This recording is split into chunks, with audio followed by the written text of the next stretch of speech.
Like करें, share करें और वीडियो को एक बार नहीं, दो बार नहीं, कई बार देखें जब तक कि आपको इन सभी क्वेश्चन याद नहीं हो जाए, क्योंकि ये सभी एग्जाम में पूछे गए क्वेश्चन है। इस तरह से मेरे 3-4 वीडियो और आएंगे, लगभग मैं 500 क्वेश्चन पूरे करूँगा। हर एक पार्ट में 100 क्वेश्चन लेके, ये पहला पार्ट है और आप इस वीडियो को पूरा देखें और लाइक शेयर जरूर करें। चलिए देखते हैं कि पहला क्वेश्चन, रोगों के संचरण के लिए उत्तरदायी कीटों को क्या कहते हैं? तो लोगों के संचरण के लिए उत्तरदायी जो कीट होते हैं उनको क्या कहते हैं? उनको वेक्टर कहते हैं। क्या कहते हैं? वेक्टर। ठीक है। सेकेंड, दही खट्टा, दही में जो खट्टापन आता है वो किसके कारण आता है? तो दही में जो खट्टापन आता है वो लैक्टिक अम्ल की उपस्थिति के कारण दही में खट्टापन आता है। किसकी उपस्थिति के कारण? लैक्टिक अम्ल की उपस्थिति के कारण। ठीक है। नेक्स्ट क्वेश्चन, किस विटामिन की कमी के कारण मसूड़ों में रक्त आता है और दांत हिलने लगते हैं? ऐसा कौन सा विटामिन है जिसके कारण मसूड़ों में ब्लड आता है और दांत में हिलने लगते हैं? तो कौन सा विटामिन है? वो हमारा है विटामिन सी। विटामिन सी की कमी से मसूड़ों में ब्लड आना और दांत जो हमारी जो है हिलने लगते हैं। इसको क्या बोलते हैं? विटामिन सी की कमी से इस रोग को क्या बोलते हैं? Ascorbic acid. एस्कार्बिक एसिड इस रोग का नाम है जो विटामिन सी की कमी से होता है, जिससे मसूड़ों में ब्लड आना और दांत हिलने लगते हैं। ठीक है, ascorbic acid. Next question 4, hook का नियम किस सीमा तक परिभाषित है? तो हुक का जो नियम है वो प्रत्यास्थता की सीमा तक, कहाँ तक? प्रत्यास्थता की सीमा तक परिभाषित है। नेक्स्ट, पास्कल मात्रक में वायुमंडलीय दाब कितना होता है?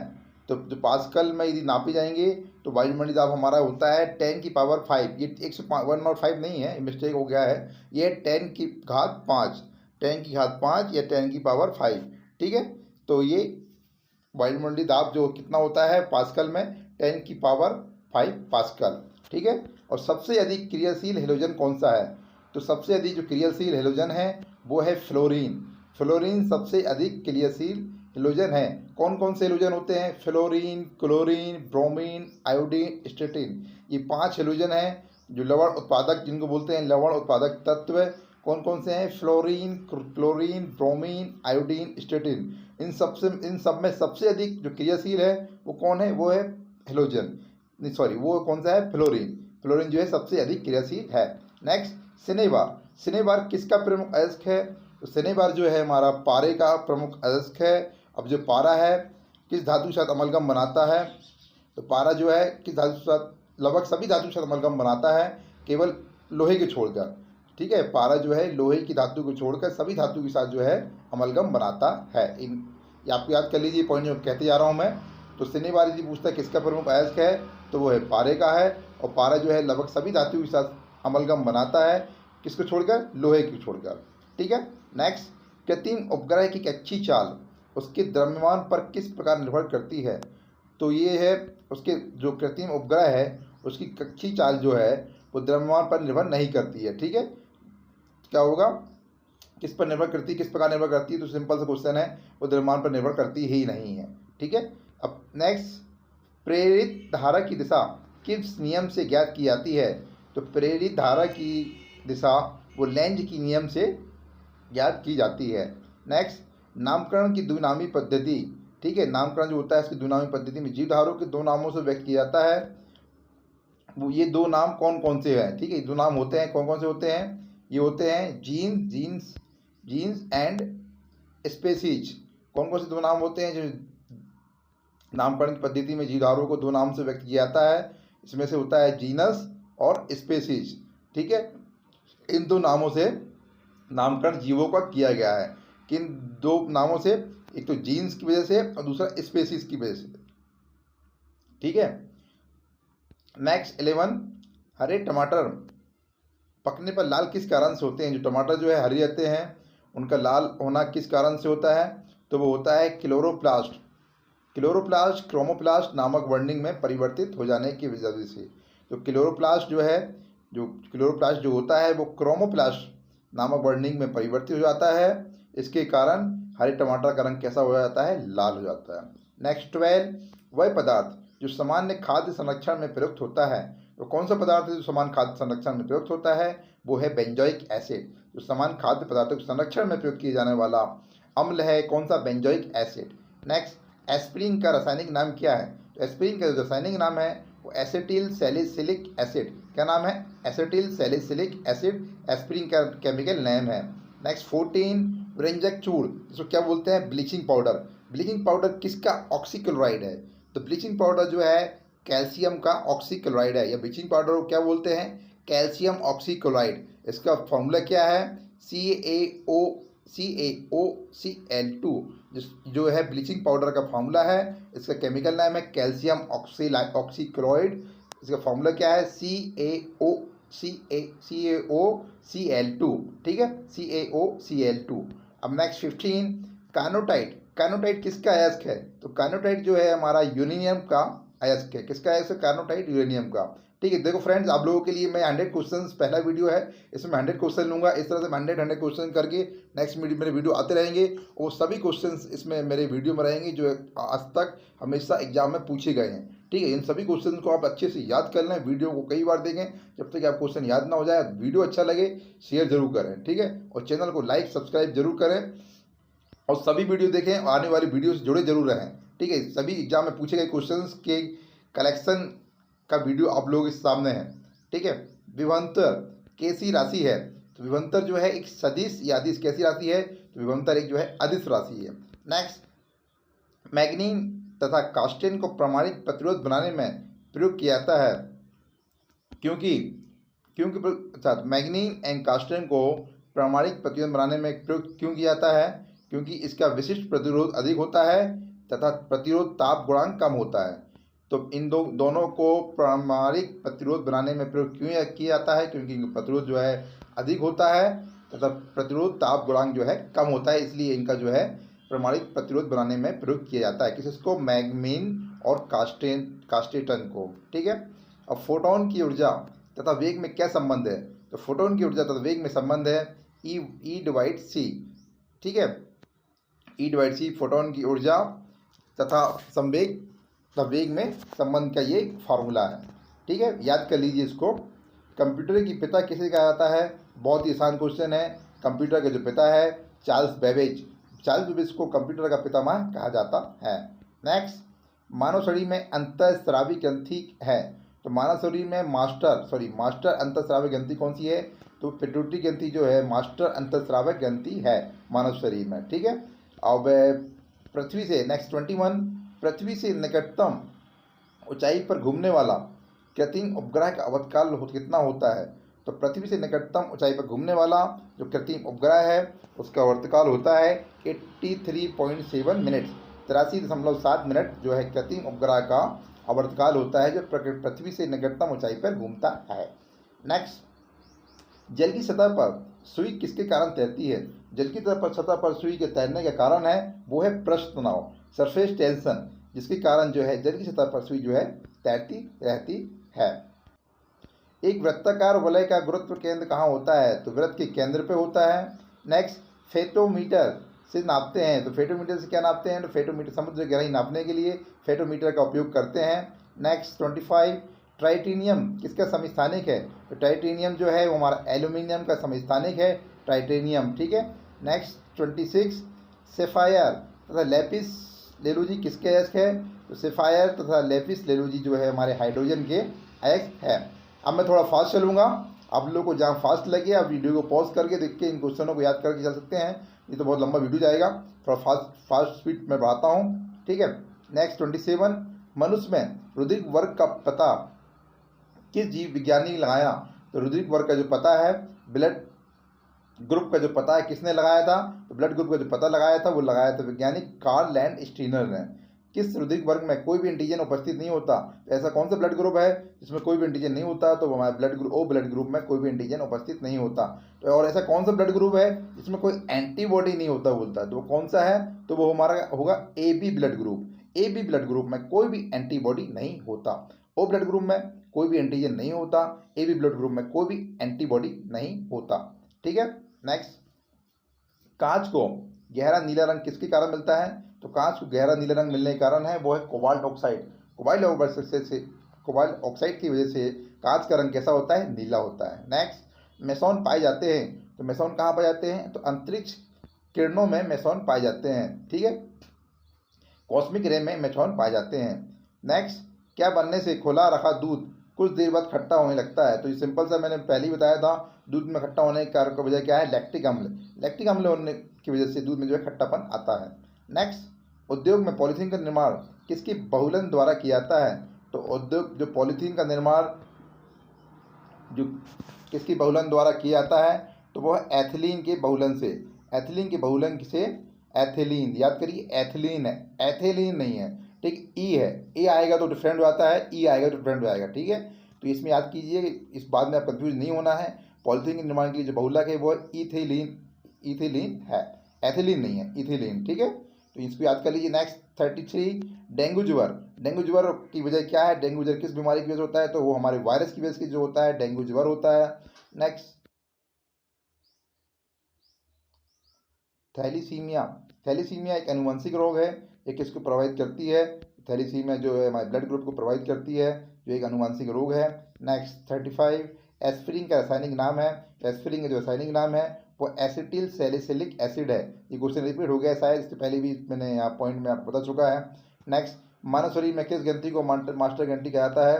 तो मानव शरीर में कुछ पॉइंट रिपीट हो रहे हैं, 1-2 पॉइंट शायद ये भी रिपीट हो रहा है, कोई बात नहीं, और बाकी रिपीट नहीं होंगे याद। अगर इन सभी क्वेश्चन को आप याद कर लीजिए इस बार, ठीक है। तो ये सभी एग्जाम में पूछे गए क्वेश्चन है, सभी जो एग्जाम में पूछे गए पॉइंट है उन सभी पॉइंट को कलेक्शन का वीडियो है। इस तरह से और वीडियो आपके आएंगे 100 क्वेश्चन लेके, और सभी जितने भी वीडियो आते हैं सबको आप अच्छी याद कर लीजिए। और वीडियो आने जुड़े रहने के लिए आने वाली आप वीडियो को सब्सक्राइब जरूर करें और वीडियो को शेयर जरूर करें, ठीक है। तो पेट्रोल की गुणवत्ता प्रदर्शित की जाती है, तो ऑक्टेन नंबर से जो है पेट्रोल की गुणवत्ता प्रदर्शित की जाती है। और बोलता है डीजल की गुणवत्ता, तो डीजल की गुणवत्ता के लिए क्या यूज़ करता है? सिटेन नंबर। पेट्रोल के लिए ऑक्टेन नंबर, डीजल के लिए सिटेन नंबर से गुणवत्ता प्रदर्शित की जाती है। नेक्स्ट, आइसोबार किसके उत्सर्जन के परिणामस्वरूप उत्पन्न होते हैं? तो आइसोबार जो उत्पन्न है वो हमारे बीटा किरण के निकल जाने की वजह से, बीटा किरण के उत्सर्जन की वजह से आइसोबार उत्पन्न होते हैं, ठीक है। अब डीपीटी का टीका बच्चों को किन बीमारियों से बचने के लिए लगाया जाता है? तो डीपीटी का टीका किस किस की यूज होता है, किन किन बीमारियों के लिए? तो डिप्थीरिया, काली खांसी एवं टिटनेस, ये 3 बीमारी है जिससे बचने के लिए बच्चों को जो है डीपीटी का टीका लगाया जाता है। वो कौन कौन सी है? डिप्थीरिया, काली खांसी एवं टिटनेस। डिप्थीरिया, काली खांसी एवं टिटनेस से बचने के लिए डीपीटी का टीका लगाया जाता है। अब खून का वह महत्वपूर्ण घटक जो स्कंदन में सहायता करता है या क्लॉटिंग में सहायता करता है, तो वो हमारा है प्लेटलेट। प्लेटलेट जो है महत्वपूर्ण घटक है जो ब्लड को क्लॉटिंग बनाने में सहायता करता है। अब टीबिया नामक हड्डी किस अंग में पाई जाती है? तो टीबिया नामक हड्डी जो हमारी है वो हमारी टांग में पाई जाती है। एक और जो हड्डी होती है जो सबसे बड़ी हड्डी है वो फीमर। फीमर हड्डी हमारी कहाँ पाई जाती है? फीमर हड्डी हमारे मनुष्य के टांग में, जांग में पाई जाती है, ठीक है। सबसे बड़ी हड्डी मानव शरीर की सबसे बड़ी जो हड्डी है वो है फीमर हड्डी, जो मनुष्य की जांग में पाई जाती है। और टीबिया जो हड्डी है वो हमारी टांग में पाई जाती है, ठीक है। नेक्स्ट 42, थैरसीनिया फेस्टिस किस रोग को फैलाने वाला विषाणु है? थैरसीनिया फेस्टिस हमारे प्लेग को फैलाने वाला एक तरह का वायरस है। नेक्स्ट, जे रॉबर्ट ओपनहाइमर के नाम के साथ किसका आविष्कार जुड़ा है? तो जे रॉबर्ट ओपनहाइमर, ये परमाणु बम के आविष्कारक है। कौन? ओपनहाइमर, ठीक है। जे रॉबर्ट ओपनहाइमर जो परमाणु बम के आविष्कारक है। अब परमाणु बम तो हो गया, अब बोलेंगे हाइड्रोजन बम। तो हाइड्रोजन बम के आविष्कारक यहाँ मैंने नहीं दिया लिखा है तो बताता हूँ। हाइड्रोजन बम के जो आविष्कारक है वो है Edward Teller. Edward Teller hydrogen bomb के जो है आविष्कारक है। परमाणु बम के आविष्कारक कौन है? जे रॉबर्ट ओपनहाइमर। नेक्स्ट 44, अब संगमरमर की संरचना का रासायनिक सूत्र क्या है? संगमरमर का जो रासायनिक सूत्र है, संगमरमर हो गया, ये चूना पत्थर हो गया, इन सभी का जो केमिकल फॉर्मूला है वो क्या है? CaCO3, जिसको क्या बोलते हैं? Calcium carbonate. कैल्शियम कार्बोनेट, संगमरमर, चूना पत्थर सभी का जो है एक रासायनिक फार्मूला है। नेक्स्ट, आसमान नीला क्यों दिखाई देता है? तो आसमान के नीला होने की वजह वो है प्रकाश के प्रकीर्णन या स्कैटरिंग की वजह से जो है हमारा आसमान नीला दिखाई देता है। नेक्स्ट, किस वैज्ञानिक को जेनेटिक्स के पिता के रूप में जाना जाता है? तो ग्रेगर जोहान मेंडल जी है, इनको जो है ये साइंटिस्ट है, इनको जेनेटिक्स के पिता कहा जाता है। नेक्स्ट, बिजली की घंटी में विद्युत धारा किस प्रभाव का उपयोग किया जाता है? तो बिजली की घंटी में विद्युत धारा किस प्रभाव का उपयोग किया जाता है? तो चुंबकीय प्रभाव का उपयोग किया जाता है। नेक्स्ट 48, एथेक्स विश्व का सबसे शक्तिशाली जैव आयुध है। यह एकल जीवाणु द्वारा फैलता है। ये जिसका नाम है, इसका नाम क्या है? इसका नाम है बेसिलीज एथेंसीज। क्या नाम है? बेसिलीज एथेंसीज। नेक्स्ट 49, पीलिया रोग शरीर के किस अंग में? पीलिया रोग जो होता है वो हमारे किस अंग में फैलने गड़बड़ी की वजह से होता है, तो पीलिया अंग जो है वो हमारे लीवर में गड़बड़ी होने की वजह से पीलिया रोग होता है, इसको जॉन्डिस भी कहते हैं। किस वस्तु में जड़त्व का गुण किसके कारण होता है, किसी वस्तु में जो जड़त्व होता है इनर्शिया, वो हमारे मास या द्रव्यमान की वजह से होता है। नेक्स्ट, गाड़ी के सुव्यवस्थित एवं सुचारू रूप से चलने के लिए गैसोलीन में एंटीनॉक के रूप में कौन सा पदार्थ मिलाया जाता है, तो गैसोलीन में गाड़ी को सुचारू रूप से चलाने के लिए जो एंटीनॉक के रूप में पदार्थ मिलाया जाता है वो हमारा टेट्राएथाइल लीड, जिसको बोलते हैं टेट्राएथाइल लीड, जो है गाड़ी में एंटीनॉक से बचने के लिए मिलाया जाता है। नेक्स्ट, परऑक्सी एसिटिक नाइट्रेट किस प्रकार का पौधे को मारता है, तो ये मारता है प्रकाश संश्लेषण क्रिया को बंद करके पौधे को मारता है। ठीक है, कैसे मारता है ये, तो प्रकाश संश्लेषण क्रिया को बंद करके पौधों को मारता है। यदि पौधे प्रकाश संश्लेषण नहीं करेंगे, सिंपल सी बात, ऐसे ही मर जाएंगे, तो उनका जो है प्रकाश संश्लेषण की क्रिया को जो है ये बंद कर देता है। व्यक्तियों की श्रवण मान्यता नापने के लिए कौन सा यंत्र प्रयोग किया जाता है, तो जो व्यक्तियों की श्रवण मान्यता नापने के लिए उपयोग किए जाने वाला यंत्र है वो हमारा ऑडियोमीटर। क्या है, ऑडियोमीटर, जिसके द्वारा व्यक्तियों की जो है हियरिंग एबिलिटी को नापा जाता है। ऑडियोमीटर के द्वारा व्यक्तियों की श्रवण मान्यता को नापा जाता है। नेक्स्ट, न्यूक्लियर शुद्धि के बाद न्यूक्लियर शीत की भविष्यवाणी किसने की, तो ये किसने की, ये की है कार्ल सगान ने। नेक्स्ट 55, कोयले की खदानों में कोयले की धूल में सांस लेने से कौन सी बीमारी होती है, तो कोयले की खदानों में जो काम करते हैं लेबर, उनमें कोयलों की धूल की वजह से कौन सी बीमारी होती है, वो होती है एंथ्राकोसिस। एंथ्राकोसिस बीमारी है जो कोयले खदान में काम करने वाले लेबरों या मजदूरों को हमेशा जाती है कि कोयले की धूल में सांस लेते हैं तो उनके कारण बीमारी होने वाली है। वो कौन सी बीमारी है, वो एंथ्राकोसिस बीमारी है। नेक्स्ट 56, समुद्री जल में धात्विक अधात्विक तत्व बहुत कौन से तत्व जो बहुत पाए जाते हैं, समुद्री जल में पाए जाने वाले तत्व जो है बहुत पाए जाते हैं वो हमारा सोडियम तथा आयोडीन। सोडियम धातु जो है और आयोडीन अधातु। सोडियम धातु और आयोडीन अधातु जो समुद्री जल में सबसे अधिक मात्रा में पाई जाने वाली तत्व है, कौन कौन सा, सोडियम तथा आयोडीन। सोडियम आयोडीन जो है समुद्री जल में सबसे अधिक पाए जाने वाले तत्व है। ठीक है, एक्सरे गामा किरणें तथा प्रकाश किरणें के वेग होते हैं, तो एक्सरे और गामा किरणें इन दोनों के प्रकाश का जो वेग जो है आपस में बराबर होता है। नेक्स्ट, टिटनेस का रोग किसके कारण होता है, टिटनेस का रोग का मुख्य कारण जो है वो है हमारा जीवाणु या बैक्टीरिया की वजह से टिटनेस रोग हमारा जो होता है। ठीक है,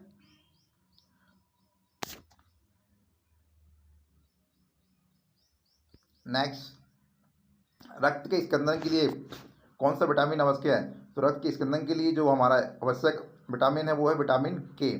नेक्स्ट, भारत के परमाणु रिएक्टर कामिनी, तो भारत के जो परमाणु रिएक्टर कामिनी वो कहाँ स्थित है, वो कलपक्कम में स्थित है।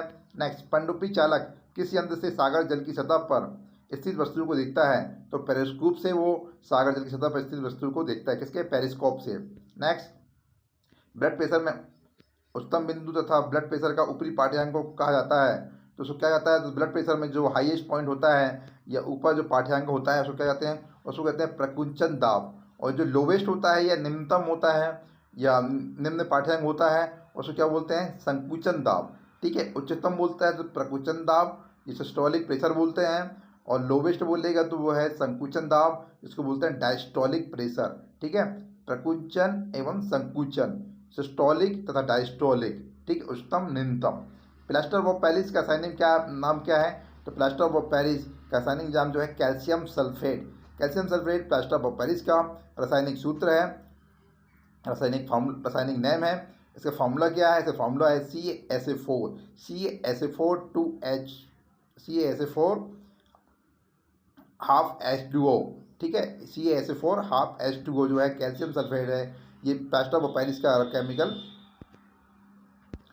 नेम है CaSO4। ठीक है, हाइड्रोफोबिया के टीके के आविष्कारक है, तो हाइड्रोफोबिया जो टीके हैं उसके आविष्कारक कौन है, इसको क्या बोलते हैं, इसको रेबीज भी बोलते हैं। रेबीज के टीके के आविष्कारक, रेबीज के दूसरा नाम क्या है, हाइड्रोफोबिया। इसके आविष्कारक कौन है, लुई पास्चर। और चेचक के टीके, अब पूछता है चेचक के टीके आविष्कारक जो है वो एडवर्ड जेनर चेचक के टीके के आविष्कारक है। और रेबीज के आविष्कारक कौन है, वो है लुई पास्चर। नेक्स्ट 65, प्लांग नियतांक की बीमारी वही होती है जो होती है वो क्या है, कोड़ी संवेग की। तो प्लांग नियतांक की बीमारी जो होती है कोड़ी संवेग की। पौधे किस भाग से हल्दी प्राप्त होता है, तो हल्दी जो हमारा पौधे के तने से हल्दी जो हमारे प्राप्त होता है। पृथ्वी के अलावा किस आकाशीय पिंड में जीवन की संभावना है, क्योंकि वहाँ पड़े हुए जीवन के अनुकूल है, तो पृथ्वी के अलावा हमारा एकमात्र आकाशीय पिंड है जो है मंगल ग्रह, जहाँ पर जीवन की संभावना है, क्योंकि यहाँ पर्यावरण जो है जीवन के अनुकूल है। कौन सा ग्रह सबसे कम समय में सूर्य का चक्कर लगाता है? तो वो हमारा बुध ग्रह सबसे कम समय में सूर्य का चक्कर लगाता है। और जो सूर्य के सबसे निकटतम ग्रह कौन सा है? वो बुध ग्रह है, जो सूर्य के सबसे निकटतम ग्रह है। ये कितने दिन टाइम में सूर्य का चक्कर लगाता है? तो ये 88 दिन में सूर्य का चक्कर लगाता है, ठीक है, बुध ग्रह। नेक्स्ट, फोटोग्राफी में स्थायिका के रूप में कौन सा रासायनिक प्रयोग किया जाता है? तो फोटोग्राफी में प्रयोग किए जाने वाला रसायन है वो कौन सा है? सोडियम थायोसल्फेट, जो फोटोग्राफी में प्रयोग किए जाने वाला रासायनिक केमिकल है। क्रायोजेनिक इंजन का प्रयोग होता है। क्रायोजेनिक इंजन का प्रयोग कहाँ होता है? तो रॉकेट में रॉकेट में क्रायोजेनिक इंजन का प्रयोग होता है। किसमें? रॉकेट में। हेमेटाइट किसका है इसके? तो हेमेटाइट जो है हमारे लोहे का इसके जो है हेमेटाइट है। नेक्स्ट 72, भारी मशीनों में कार्बन का कौन सा अपरूप स्नेह के रूप में किया जाता है? तो भारत से भारी मशीन में कार्बन का जो अपरूप है जो स्नेह के रूप में प्रयोग किया जाता है वो है हमारा ग्रेफाइट। ग्रेफाइट को भारी मशीनों में कार्बन के अपरूप जो है स्नेह के रूप में प्रयोग किया जाता है।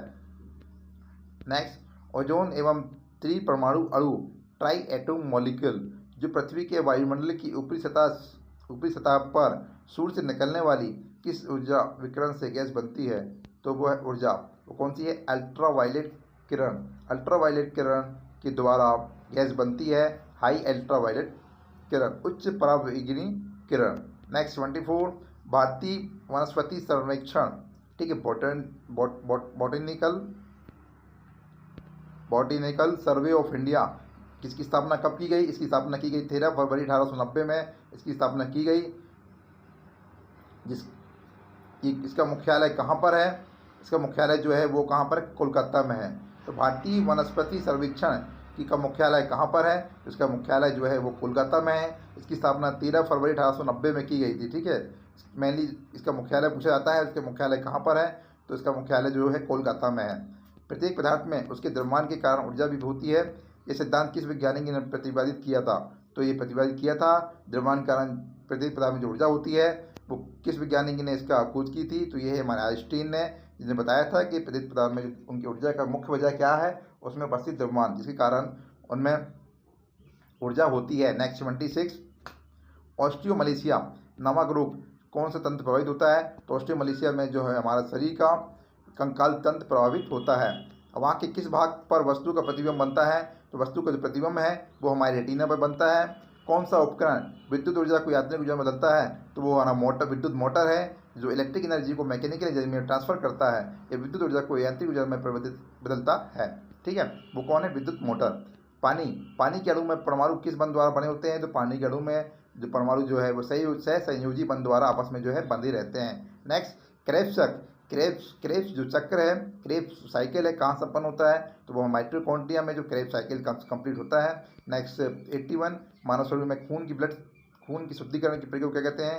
तो मानव शरीर में ब्लड प्योरिफिकेशन क्या बोलते हैं? डायलिसिस जो मानव कोशिका में खून से शुद्धिकरण की प्रक्रिया को कहते हैं। नेक्स्ट 82, भारत में सर्वप्रथम 6 कृषि कॉलेज जो पाकिस्तान में है किस वर्ष में खोले गए? तो भारत में सर्वप्रथम 6 कृषि कॉलेज,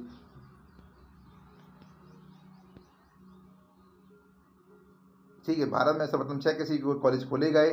कौन कौन से खोले गए? साबोर, पुणे, कानपुर, नागपुर, कोयम्बटूर। एक और जो है लायलपुर जो अभी कहाँ पर है? पाकिस्तान में है।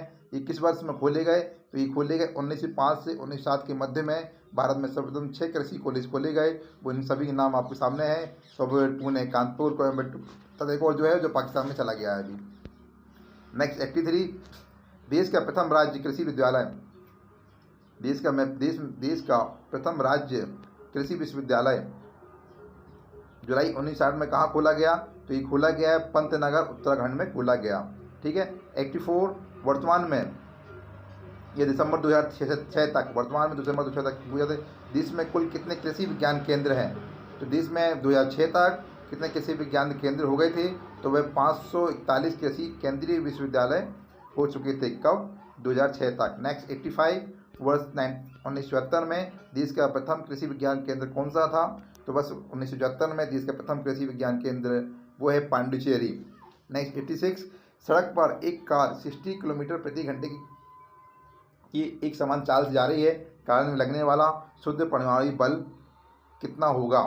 तो सड़क पर जब कोई कार एक समान गति है 60 किलोमीटर प्रति आवर 60 किलोमीटर प्रति घंटे चल रही है, तो उसमें लगने वाला बल कितना होगा, वो जीरो होगा। अब जीरो क्यों होगा, क्योंकि बल का सूत्र होता है बल is equal to mass into acceleration, द्रव्यमान गुणित त्वरण। तो जब एक समान वेग से चलता है तो उसमें हमारा जो है त्वरण जो है जीरो होगा। इस कारण जब फोर्स क्या हो जाएगा, हमारा जी हो जाएगा, क्योंकि द्रव्यमान इंटू त्वरण होता है। ठीक है, तो हमारा त्वरण कितना है, वो हमारा एक समान गति होने की वजह से वो हमारा जीरो होगा। तो एक्सेलरेशन हमारा कितना होगा, जीरो होगा।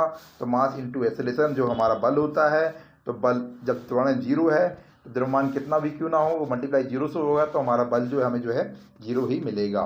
ठीक है, या सिंपल बोल सकते हैं एक समान गति से चलने पर हमारा हमेशा जो बल जो है हमारा वो जीरो होगा। नेक्स्ट 87, एक भारी रबड़ के गुब्बारे में 200 सीसी जल भरा होता है। जल में इसका भार होगा, तो इसका भी इसमें भी जल का जो भार कितना होगा, वो होगा शून्य होगा। ठीक है, भारहीन है, क्योंकि कितना है, जिसका कोई भार ही नहीं है, उसी गुब्बारे में 200 सीसी जल भरा जाता है, तो इसका भी भार कितना होगा, शून्य ही होगा। ठीक है, नेक्स्ट 88, ताप बढ़ने पर द्रवों की समानता। तो ताप टेम्परेचर बढ़ने पर जो द्रवों की समानता है वो घट जाती है। तो विस्कोसिटी है जो है वो टेम्परेचर बढ़ने पर घट जाती है और टेम्परेचर घटने पे जो है बढ़ जाती है, या बोल सकते हो द्रव्यों की समानता जो है इन्वर्सली प्रोपोर्शनल टू टेम्परेचर होती है। ठीक है, जो ताप बढ़ने पर घटती है और घटने पे जो है बढ़ती है। नेक्स्ट, क्लोरोफॉर्म की खोज किसने की। तो क्लोरोफॉर्म की जो खोज है वो की थी सर जेम्स हैरिसना। सर जेम्स हैरिसना ने क्लोरोफॉर्म की खोज की। सर जेम्स किसने की, जेम्स हैरिसन ने क्लोरोफॉर्म की खोज की। नेक्स्ट, प्लाज्मा प्रोटीनों की संश्लेषण कहाँ होता है। प्लाज्मा प्रोटीनों की संश्लेषण वो हमारे कहाँ लीवर में होता है। नेक्स्ट, जो आंसू गैस है इसका रासायनिक नाम क्या है। तो आंसू गैस का रासायनिक नाम क्लोरोएसिटिफेनॉन। क्लोरोएसिटिफेनॉन जो आंसू गैस का जो हमारे किसी प्रकार के माहौल को शांत करने के लिए उपयोग किया जाता है। ठीक है, कौन सा है वो, आंसू गैस, आप जानते होंगे। तो उसका नाम क्या है, उसका नाम है क्लोरोएसिटिफेनॉन, जो केमिकल नेम है। नेक्स्ट 92, किसी वस्तु के त्रिविमीय प्रतिरूप को अंकित उसकी पुनरावृत्ति की तकनीक क्या कहलाती है। दो क्या कहलाती है, वो कहलाती है होलोग्राफी। नेक्स्ट 93, देश में एकमात्र के केंद्रीय कृषि विश्वविद्यालय इम्फाल कहाँ पर है, ये इम्फाल में है। इम्फाल कहाँ पर है, मणिपुर में है। की स्थापना कब की गई, इसकी स्थापना जो कब की गई, 1993 में की गई। ठीक है, एकमात्र कृषि विश्वविद्यालय है इम्फाल, इसकी स्थापना कब की गई, इसकी स्थापना 1993 में की गई। नेक्स्ट 94, किसकी स्मृति में 28 फरवरी प्रत्येक वर्ष राष्ट्रीय विज्ञान दिवस मनाया जाता है। तो राष्ट्रीय विज्ञान दिवस जो मनाया जाता है वो 28 फरवरी को मनाया जाता है। तो किसकी याद में मनाया जाता है, तो वो हमारे मनाया जाता है रमन प्रभाव की खोज की व्यय की स्मृति में। तो रमन प्रभाव की खोज की जो रमन प्रभाव की खोज की स्मृति में 28 फरवरी को राष्ट्रीय विज्ञान दिवस मनाया जाता है। कब मनाया जाता है, 28 फरवरी को रमन प्रभाव की खोज की स्मृति में राष्ट्रीय विज्ञान दिवस 28 फरवरी को मनाया जाता है। नेक्स्ट, जन स्वास्थ्य को दृष्टि में रखते हुए किसे रोकने के लिए नमक का आयोडीकरण आवश्यक है। तो किसे रोकने के लिए किस रोग को रोकने के लिए नमक में आयोडीकरण आवश्यक है। तो गलकंड या घेंगा रोग रोकने के लिए, गलकंड घेंगा रोग रोकने के लिए हमारे शरीर में आयोडीन की बहुत जरूरी है, इसलिए इसका आयोडीकरण आवश्यक है। नेक्स्ट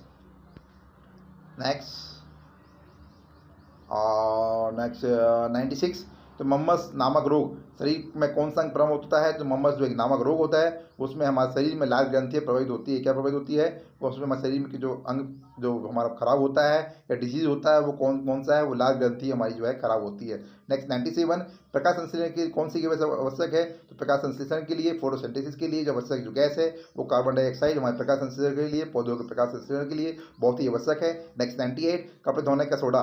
कपड़े धोने का सोडा जिसका रासायनिक नाम क्या है, जिसको क्या बोलते हैं, कपड़े धोने के सोडे को हम क्या बोलते हैं, सोडियम कार्बोनेट। सोडियम कार्बोनेट कपड़े धोने के सोडे का रासायनिक नाम है। इसका फार्मूला क्या है, इसका फार्मूला है Na2CO3, जो कपड़े धोने के सोडे का रासायनिक नाम है। नेक्स्ट 99, कोशिका का सुसाइडल बैग किसे कहता है। कोशिका का आत्मघाती बैग, ये इंग्लिश में लिखा हुआ है तो हिंदी में क्या बोलेगा, कोशिका का आत्मघाती बैग, आत्मघाती थैला किसे कहते हैं। तो लाइसोसोम को कोशिका का आत्मघाती थैला कहते हैं, इसको इंग्लिश में क्या बोलते हैं, सुसाइडल बैग। नेक्स्ट 100, पुरुषों में कौन सा हार्मोन प्रजनन के लिए उत्तरदायी है। तो पुरुषों में प्रजनन के लिए उत्तरदायी हार्मोन है वो है टेस्टोस्टेरोन। अब आता है महिलाओं में, तो महिलाओं में जो उत्तरदायी हार्मोन है वो है एस्ट्रोजन और प्रोजेस्टेरोन। दो हार्मोन महिलाओं में जो प्रजनन के लिए उत्तरदायी है, और पुरुषों में कौन सा हार्मोन है, वो है टेस्टोस्टेरोन। ठीक, इस तरह से हमने मोस्ट इंपॉर्टेंट एग्जाम में पूछे गए अभी तक के सभी क्वेश्चनों को कलेक्शन करके वीडियो आप लोग के सामने है। इन सभी क्वेश्चन को आप याद कर लीजिए। मैं हमेशा बोलता हूँ वीडियो को हमारे शेयर करें, लाइक करें, सब्सक्राइब जरूर करें वीडियो को जोड़े रहने के लिए, क्योंकि आप सब्सक्राइब करेंगे इससे आप आने वाले इंपॉर्टेंट जो मेरे 100 वीडियो को 2-3-4 वीडियो आएंगे, मैं इस तरह से 100 वीडियो का सेट लेके आऊँगा इंपॉर्टेंट क्वेश्चन कलेक्शन करके। तो हम सभी वीडियो से आप जोड़े रहेंगे। Thanks for watching Khan learning point.